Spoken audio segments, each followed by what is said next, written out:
सबसे पहले तो दिल से क्षमा मांगता हूं क्योंकि लेट वीडियोस आ रहा है। लेट वीडियोस आने के पीछे के कारण शायद आप सभी को पता है, जिसको नहीं पता आगे चल के पता चल जाएगा। ज्यादा कुछ नहीं है, ऑफलाइन क्लासेस में हम कुछ धमाका कर रहे हैं इस बीच। उस धमाके का पार्ट आप सब भी होंगे बहुत जल्दी। उसके बारे में मैं अपडेट्स आगे आने वाले वीडियोस में आपको देता रहूंगा।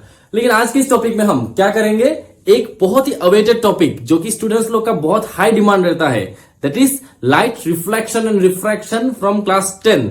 उस चैप्टर को हम आज डिस्कस करेंगे।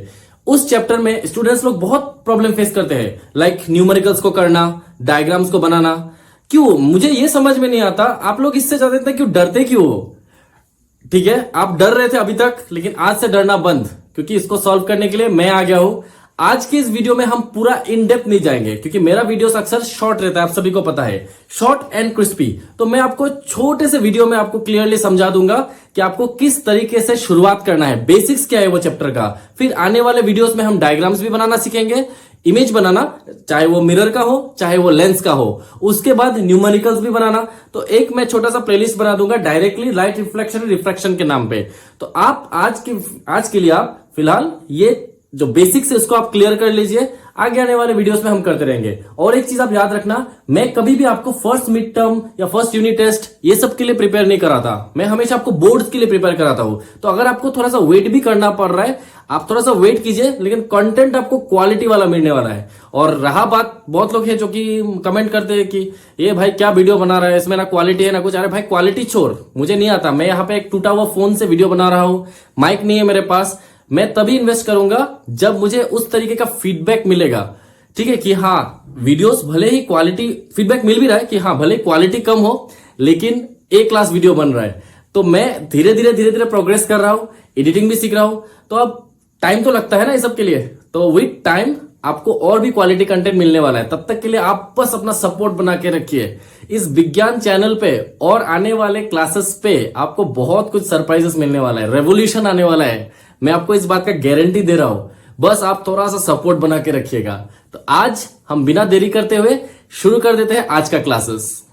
Light is a form of energy which creates a sensation of site, यानी आप जिससे देख सकते हो। लाइट अगर ना हो तो आप कुछ भी चीज नहीं देख पाओगे। जैसे कि मैंने आई वाले वीडियो पे आपको समझाया था, लाइट आपके आंखों के रेटिना पे एंटर होता है, जिसकी वजह से इमेज बनता है। लेकिन लाइट कब एंटर होगा, जब कोई भी सामान पे लाइट रिफ्लेक्ट होगा। तो लाइट जब रिफ्लेक्ट होगा तब इमेज बनेगा। तो उस तरीके का लाइट्स का कुछ कैरेक्टरिस्टिक्स भी होता है, फीचर्स होता है। तो वो फीचर्स क्या क्या है, सबसे पहले लाइट तो कभी बेंड नहीं होता है, light always travels in a straight line. और लाइट का जो स्पीड होता है in vacuum, that is 3 × 10⁸ metre per second, यानी कि इस स्पीड से लाइट ट्रैवल करता है एक जगह से दूसरे जगह। और लाइट कभी भी कोई भी ऑब्जेक्ट पे पड़ता है तो उसके ऑपोजिट साइड पे वो शैडो बनाता है, that is light cast as shadow. और उसका डुअल नेचर होता है, यानी वो रिफ्लेक्शन भी कर सकता है, रिफ्रैक्शन भी कर सकता है। रिफ्लेक्शन का मतलब क्या होता है, the bouncing back of the light after striking on a medium. किसी भी मीडियम पे बाउंस होकर रिटर्न आना, उसे हम कहेंगे रिफ्लेक्शन। जो लाइट प्रोड्यूस करने वाला ऑब्जेक्ट होता है उसे हम कहते हैं लुमिनस ऑब्जेक्ट, यानी कि bulb, torch, mobile phone screen, या फिर आपके सन, स्टार्स, ये सब हो गया आपका luminous object. Object which has their own source of light और विच कैन एमिट लाइट। और नॉन लुमिनस ऑब्जेक्ट वो होता है विच कैनॉट एमिट लाइट, या फिर जिनका अपना लाइट सोर्स नहीं होता है, लाइक मून का अपना लाइट सोर्स नहीं होता है। ये वॉल, ये ड्रेस, ये आपका टेबल, चेयर, मार्कर, ये सब क्या है, नॉन लुमिनस ऑब्जेक्ट। आपको इसके बारे में जानना बहुत जरूरी है चैप्टर में। रे क्या होता है, straight line path through which the light travels, यानी कि एक स्ट्रेट लाइन जहां से लाइट ट्रेवल कर पा रहा है। और हमेशा हम रे को एक एरो हेड से मार्क करते हैं ताकि उसका डायरेक्शन को दिखा सके वो किस तरफ जा रहा है। अब जब मैं यहां पर बहुत सारा रे, मल्टीपल रेस को ज्वाइन कर दूंगा तो ये आपका बन जाएगा एक बीम। क्या बन जाएगा, एक बीम।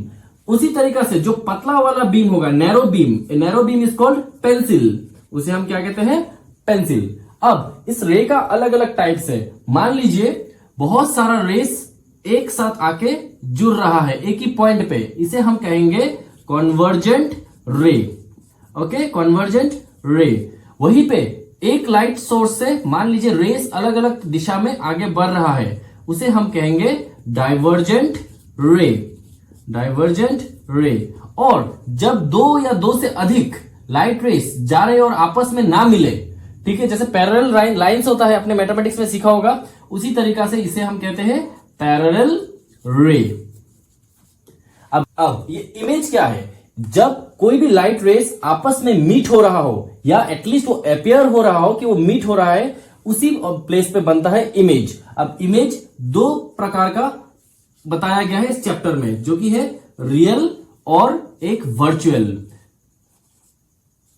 तो जो रियल इमेज होता है वो आपका इन्वर्टेड होता है हमेशा, याद रखिएगा, इन्वर्टेड यानी कि उल्टा। मान लीजिए मरकर है, इसका जब रियल इमेज बनेगा वो हमेशा उल्टा बनेगा, ठीक है। वहीं पे जो वर्चुअल होता है वो अनुमानिक होता है, वो एक्चुअली में नहीं बनता है। हम ऐसे सोच लेते कि लाइट रेस अगर वहां पर जाके मीट हो रहा हो तो वहां पर पक्का कोई इमेज बन रहा होगा। तो अगर वो अनुमानिक है तो याद रखना वो हमेशा क्या होता है, इरेक्ट होता है। ओके, इरेक्ट यानी कि हमेशा सीधा बनेगा, ठीक है। तो ये होता है इमेजेस का अपना अपना कैरेक्टरिस्टिक्स। अब अभी हम थोड़ा सा रिफ्लेक्शन के बारे में जान लेते हैं। रिफ्लेक्शन यानी कि जब कोई भी लाइट रेस कोई भी मीडियम पे स्ट्राइक होके वापस आ जाए, the phenomenon of bouncing back of the light after striking on a medium is known as reflection. मान लीजिए ये एक प्लेन सरफेस है, इसके पीछे मान लीजिए मैंने पॉलिश कर दिया यानी कलर कर दिया, ठीक है, कलर कर दिया। अब एक मिरर जैसा एक्ट कर रहा है। ओके, मान लीजिए मिरर यही है। अब यहां पर जब लाइट रेस आएगा ऐसे, ठीक है, ऐसे आने बाद ये यहां पर टकरा के वापस जाएगा। लाइट रेस यहां से आया, यहां पर टकरा के वापस गया। तो ये जो टकरा के वापस जाता है, इस पार्ट जहां से लाइट आया, इसे हम कहते हैं इंसिडेंट रे। इसे हम कहेंगे इंसिडेंट रे। और जो लाइट टकरा के वापस जा रहा है इसे हम कहते हैं रिफ्लेक्टेड रे, यानी कि जो लाइट टकरा के वापस पीछे जा रहा है, पीछे की तरफ वापस जा रहा है, उसे हम कहेंगे रिफ्लेक्टेड रे। अब यहां पर हम एक अनुमानिक रे बनाते हैं ताकि हम एंगल को मार्क कर सके। तो यहां पर आप एक स्ट्रेट लाइन बना दीजिएगा जिसे हम कहते हैं नॉर्मल रे। नॉर्मल रे एक्चुअली में एग्जिस्ट नहीं करता है, इसे हम अनुमानिक तरीके से बनाते हैं कि मान लीजिए यहां पर अगर नॉर्मल रे रहेगा तो दोनों के एंगल को हम मार्क कर सकते हैं। जैसे यहां पर मैं एक एंगल को मार्क कर दूंगा तो ये बन जाएगा आपका एंगल ऑफ इंसिडेंस, और यहां पर मैं एक और एंगल को मार्क कर दूंगा यानी कि इसे हम कहते हैं एंगल ऑफ रिफ्लेक्शन, ठीक है। अब आपको एक चीज याद रखना है, एंगल ऑफ इंसिडेंस हमेशा इक्वल होता है एंगल ऑफ रिफ्लेक्शन के। एंगल ऑफ इंसिडेंस जो होता है वो हमेशा इक्वल होता है एंगल ऑफ रिफ्लेक्शन के। मतलब मान लीजिए ये लाइट यहाँ पे 30 डिग्री बना रहा है, ठीक है, 30 डिग्री एंगल पे आ रहा है, तो यहां पर भी वो 30 डिग्री एंगल पे ही रिफ्लेक्ट होगा। अगर यहां पर मान लीजिए हुआ 45 डिग्री, तो यहां से भी ये जो वापस रिफ्लेक्ट होके जाएगा तो ये 45 डिग्री ही एंगल बनाएगा। तो ठीक है, तो आपको ये चीज से क्या पता चल रहा है, पता है आपको? Loss of reflection. Loss of reflection आपको क्या बताता है, जान लीजिए। दो लॉ है, एकदम सिंपल है, आप अभी समझ लिए तो आपको ये याद करने का भी जरूरत नहीं है। ये देखिए, angle of incidence is equal to the angle of reflection, यानी कि जो एंगल ऑफ इंसिडेंस होता है वो हमेशा एंगल ऑफ रिफ्लेक्शन का इक्वल होता है। वहीं पे आपको और एक लॉ जानना है, the incident ray, the reflected ray and the normal to the point of incident, जहां से इंसिडेंट हो रहा है, all lie on the same plane, यानी कि ये जो प्लेन है एक ही प्लेन में लाई करेगा, ठीक है। अभी जो मैंने पार्ट बनाया है, समझ लीजिए ये इस चैप्टर का सबसे मेन पार्ट है। इसे अगर आप अच्छी तरीके से नहीं समझेंगे तो आप डायग्राम्स में भी मिस्टेक करोगे, प्लस न्यूमेरिकल्स में भी आप मिस्टेक करोगे। तो ध्यान से देखिए, ये जो मैंने बनाया है, यहां पर मैंने characteristics of the image form by plane mirror. अब क्या क्या उनके कैरेक्टरिस्टिक्स है इसको हम धीरे धीरे समझेंगे, लेकिन उससे पहले हमको समझ लेना है थोड़ा सा स्पेरिकल मिरर के बारे में। देखिए, मिरर दो टाइप का होता है, एक होता है कनकेव, एक होता है कन्वेक्स। मतलब अभी समझने के लिए आप समझ लो दो टाइप का है। तो ये जो मैंने दो हॉलो, एक यहां रहा हॉलो स्पेयर और यहां से fully sphere, hollow sphere fully sphere, यानी दो स्पेयर को मैंने बना दिया। स्पेयर यानी स्पेरिकल सरफेस को मैंने बना दिया। अब मैंने क्या किया, ये दोनों स्पेयर सरफेस के इस पार्ट को मैंने, यहां का इस पार्ट को मैंने इस पीछे से शेडिंग कर दिया, यानी शेडिंग यानी कि मैंने पॉलिश कर दिया, यानी कि इस पार्ट को मैंने कलर कर दिया। तो अभी यहां पर कलर करने बाद आपको क्या पता चल रहा है, ये पार्ट में इसका रिफ्लेक्टिंग सरफेस है, यानी लाइट रेस अगर यहां पर आएगा तो या तो यहां आएगा या तो वहां जाएगा, मतलब इस पार्ट से रिफ्लेक्ट होगा, ठीक है। पीछे में कलर है, यानी कि इस टाइप से है ये, ठीक है। अब इस साइड का मैंने क्या किया, इस पार्ट को मैंने शेडिंग कर दिया, इस पार्ट को मैंने शेडिंग कर दिया। तो इस पार्ट को शेडिंग करने से क्या हुआ, आपका ये जो साइड है, ये साइड आपका रिफ्लेक्टिंग सरफेस बन चुका है। ठीक है, अब ये मान लीजिए ऐसा टाइप का बन गया। ठीक है, यहां पर लाइट आएगा टकरा के यहां से पीछे जाएगा, यहां पर लाइट ऐसे आएगा टकरा के पीछे जाएगा। ये आपका एक हॉलो स्फीयर है। इस पार्ट को इमेजिनरी समझ लीजिए फिलहाल, ये पार्ट आपका इमेजिनरी है जो अभी के लिए एग्जिस्ट नहीं करता है, लेकिन आपको तो पॉइंट सब समझाना पड़ेगा, जिस वजह से मैंने इसे स्पेरिकल बनाया है। ठीक है, अब दोनों स्पेरिकल सरफेस का आप सेंटर को मार्क कीजिए। ये रहा सेंटर, ये रहा सेंटर, राइट। तो ये अगर सेंटर है, इसका नाम दे देंगे हम centre of curvature, centre of curvature. Curvature का मतलब होता है कर्व। ये जो कर्व आप देख रहे हो यहां से यहां तक, चलिए मैं मार्क कर देता हूं, यहां से यहां तक जो आप कर्व देख रहे हो, इस कर्व का ये क्या है, सेंटर। यहां से यहां तक का जो कर्व है, इसका जो ये है आपका सेंटर ऑफ कर्वेचर। ये आपको शायद समझ में आ गया होगा। दोनों सेंटर है, मैंने दोनों सेंटर को मार्क कर दिया। ठीक है, अब ये जो कॉर्नर है, इस कॉर्नर को, ये देखिए, ये कॉर्नर जो है जहां पर ये मिरर टकरा रहा है, ये बीच वाला सरफेस, इसे हम कहते हैं पोल। इसे हम क्या कहेंगे, पोल। और इसको हम पी से डिनोट करते हैं, पी से। ओके, ये हो गया आपका पोल। दोनों मिरर का ये जो सरफेस है जहां पर सेंटर से सीधा सीधी आप जहां पर ये लाइन टकरा रहा है, इसे हम कहते हैं पोल। अब ये जो बीच से मैंने लाइन खींचा है, बीच से, यानी कि ये जो मिरर है, स्पेरिकल मिरर, इसका दोनों का इक्वल साइज, ये जो साइज है, मान लीजिए यहां से यहां तक का साइज, यहां से यहां तक का साइज, इसे हम कहते हैं एपर्चर। एपर्चर, इसे हम कहते हैं एपर्चर। ओके, अब ये देखिए, सेंटर से लेके पोल तक का डिस्टेंस, सेंटर से लेके पोल तक का डिस्टेंस, इसे हम कहते हैं रेडियस ऑफ कर्वेचर। इसे हम क्या कहेंगे, रेडियस, रेडियस ऑफ कर्वेचर।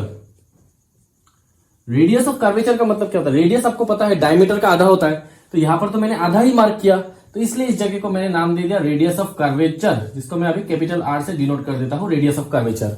समझ में आ गया इतना, नो प्रॉब्लम। फिर से एक बार रिवीजन, इस पार्ट को हम कहते हैं पोल, सेंटर को हमने कह दिया सेंटर ऑफ कर्वेचर। अब ये जो सेंटर ऑफ कर्वेचर है, पोल तक का डिस्टेंस या फिर रेडियस ऑफ कर्वेचर का आधा, जो हाफ होगा, हाफ, इस पार्ट को हम कहते हैं फोकस। इसे हम क्या कहेंगे, फोकस। चलिए मैं लिख देता हूं FOCUS, फोकस। ठीक है, ये फोकस, इस पार्ट को मैंने कह दिया है फोकस। सो F से मैंने डिनोट कर दिया FOCUS, फोकस। क्लियर। यहां तक से पोल तक का जो डिस्टेंस है, यहां से लेके यहां तक का जो डिस्टेंस है, या फिर यहां पर आप पकड़ लीजिए, पोल से लेके फोकस तक का जो डिस्टेंस है, इसे हम कहते हैं फोकल लेंथ। इसे हम क्या कहेंगे, फोकल लेंथ। फोकल लेंथ यानी कि फोकल लेंथ। ओके, क्लियर है यहां तक। और ये जो बीच वाला लाइन पास हो रहा है, ये बीच वाला लाइन जो कि आपका सेंटर ऑफ कर्वेचर के थ्रू होते हुए, पोल के थ्रू होते हुए जो जा रहा है, इसे हम कहते हैं प्रिंसिपल एक्सिस। प्रिंसिपल एक्सिस यानी मेन लाइन जो बीच में से पार हो रहा है, इसे हम कहते हैं principal axis. So let me summarise once again. ये आपका एक स्पेयर है, स्पेयर का ये कर्वेचर यानी कर्व पार्ट है, ये कर्व पार्ट है। यहां पर आपका लाइट रिफ्लेक्ट होकर वापस जाएगा, यहां पर लाइट रिफ्लेक्ट होकर वापस जाएगा। ओके, इस तरीका से। तो ये आपका रिफ्लेक्टिंग सरफेस है, ये रिफ्लेक्टिंग सरफेस है, और पीछे वाला पार्ट पॉलिश्ड है। तो अब ये जो बीच में से जो लाइन पास हो रहा है, सेंटर ऑफ कर्वेचर या पोल के थ्रू होते हुए जो जा रहा है, उसे हम कहते हैं प्रिंसिपल एक्सिस। उसे हम क्या कहेंगे, प्रिंसिपल एक्सिस। और ये जो आपका सेंटर में पार्ट है, इसे हम कहते हैं सेंटर ऑफ कर्वेचर। उसे हम क्या कहेंगे, सेंटर ऑफ कर्वेचर। और सेंटर से लेके पोल तक का फासला है, इसे हम कहते हैं रेडियस ऑफ कर्वेचर। सेंटर से पोल तक रेडियस ऑफ कर्वेचर। ठीक है, ये जो रेडियस ऑफ कर्वेचर है, आर से, जिसे मैंने डिनोट किया है, आर। ऑलराइट। और बीच में रेडियस ऑफ कर्वेचर का जो आधा होता है, हाफ, उसे हम कहते हैं फोकस। क्या कहते हैं उसे हम, फोकस। जैसे दोनों साइड पे मैंने फोकस को बना दिया। अब फोकस से लेके पोल तक का जो डिस्टेंस होता है, उसे हम कहते हैं फोकल लेंथ। उसे हम क्या कहेंगे, फोकल लेंथ। पोल से लेके फोकस तक का जो डिस्टेंस है, उसे हम कहते हैं फोकल लेंथ, जिसे मैंने स्मॉल f से डिनोट कर दिया है फिलहाल के लिए। और ये जो साइज ऑफ द जो ये स्पेयर है, या फिर आप इसे कहते हैं कर्व, ये कर्व का जो साइज है, इस साइज को हम कह देंगे एपर्चर। इससे आपको एक चीज क्या पता चल रहा है, एक सिंपल सा चीज आपको मैं बता देता हूं। जो आपका रेडियस ऑफ कर्वेचर है, वो फोकस का क्या है, ट्वाइस द फोकस है।